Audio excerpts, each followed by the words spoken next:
Hello everyone, it's Margaret here with 60 and Me. Hope you're doing well today. I am going through a moment of needing a head in the sand day. You know, a day where I'm just not going to do anything, where I'm just going to be an ostrich and just pretend that the world is not spinning around me like a crazy person. There's a lot going on, isn't there? I mean, I know that everyone's having challenges with the economy, with just the stress level that's just rising in everyone around you. It's a very, very difficult time. And today I just decided, I'm going to put my best necklace on. I'm going to just curl up and just ignore the world around me. I'm going to switch off the news. I don't think I've watched the news all day today, and just take a break. And one of our bloggers, Linda Ward, wrote this article, and I think she called it the head in the sand strategy is a good coping strategy to, during turbulent times, because I think that sometimes we just have to say enough. Enough. I mean, I've spent like weeks, this is what you're saying to yourself, helping other people, dealing with other problems, trying to keep everything balanced, trying to keep my sanity. And I just need a break. I just cannot take it anymore. Now, I'm one of these people that's used to having news on in the background. I've always worked in the media world. And so I like the accompaniment of what's going on around me and in the world. But, sometimes you just have to let it go.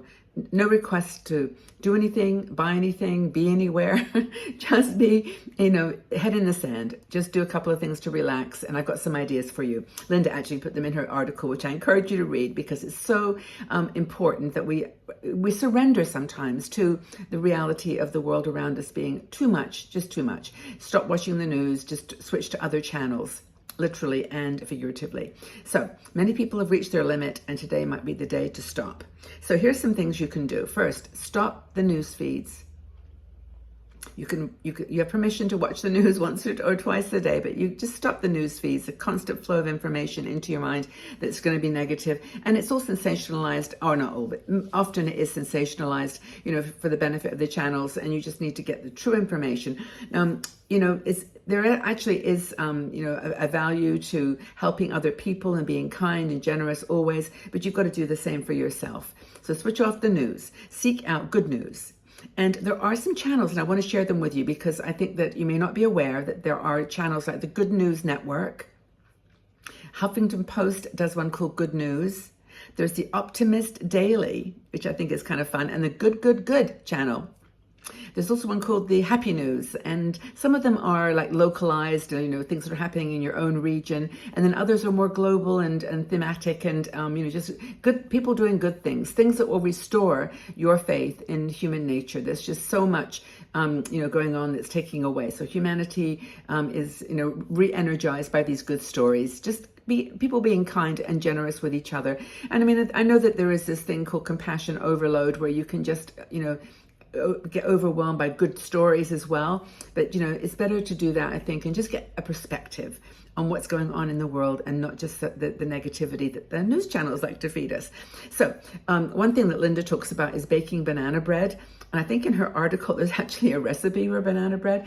And anyway, she's just a great reality person who, just makes some good bread. As long as it's healthy for you, make a good cup of tea. This is one of my strategies too.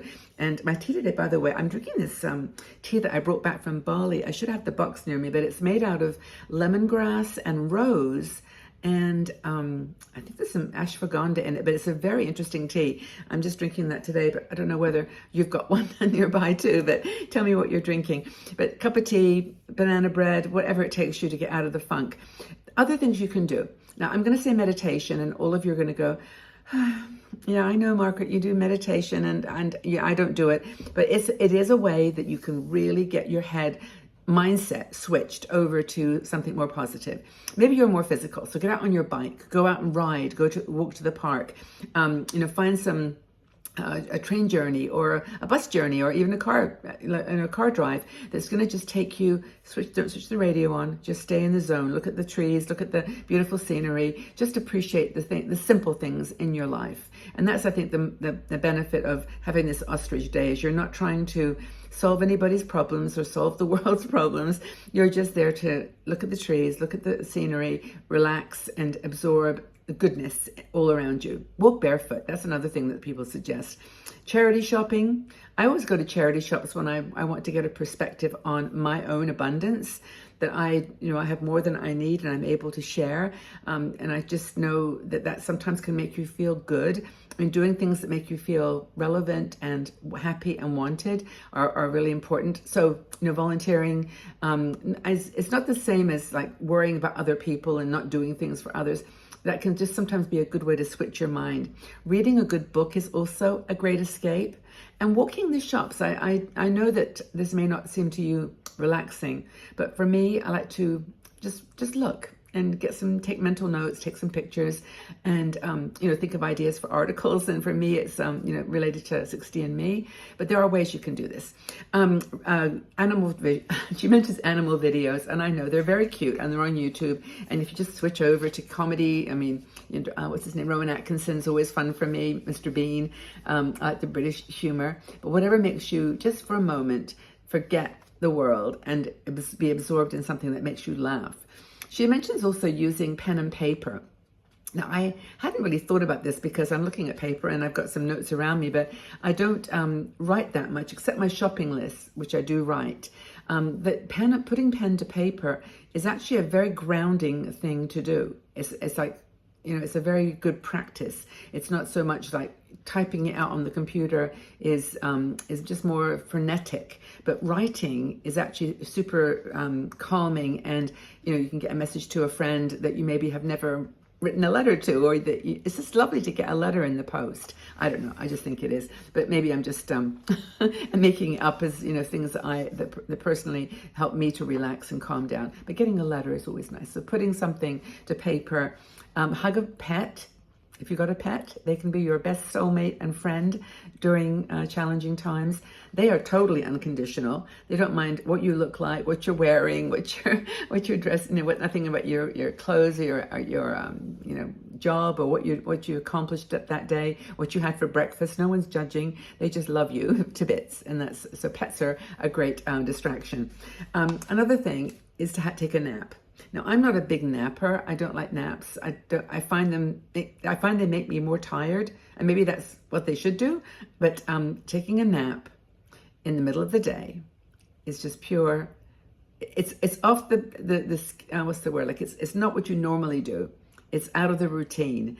It's saying to your brain, it's okay, I got this. I don't need you to be helping to protect me and getting me to scoot around and get things done and perform and create. I got this. I'm just going to sleep, okay? And just having a nice long nap. Is anybody else a napper? I mean, I'm not. So is anyone a napper that finds they soothe you and calm you? I don't know. This is one of the things Linda talks about in her articles, along with baking bread. So bread and naps, I think, are the thing. So basically, the gist of this whole message is today is a good sand day. Put your head in the sand. Close your eyes, meditate, escape. Give yourself a day or a few hours at a minimum to just forget the chaos around you. The world is in turmoil. It always will be, always has been. Just a reminder.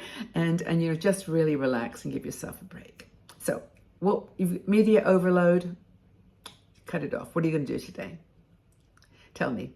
Now, if you enjoyed this video and this gave you some inspiration, please leave your comments as to what you do to relax, what you do to cope with these really challenging times.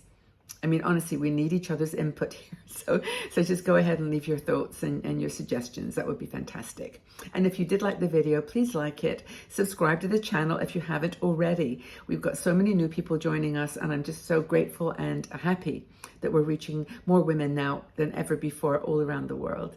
Put on a necklace. That's another thing for me that, just making yourself feel pretty, feel special, that you've taken some time to just, calm yourself down. Do that, and let us know what you how you're taking care of yourself, how you're giving yourself some care. Okay, everybody, we'll have a really wonderful day. Lots and lots of love. We'll talk again soon.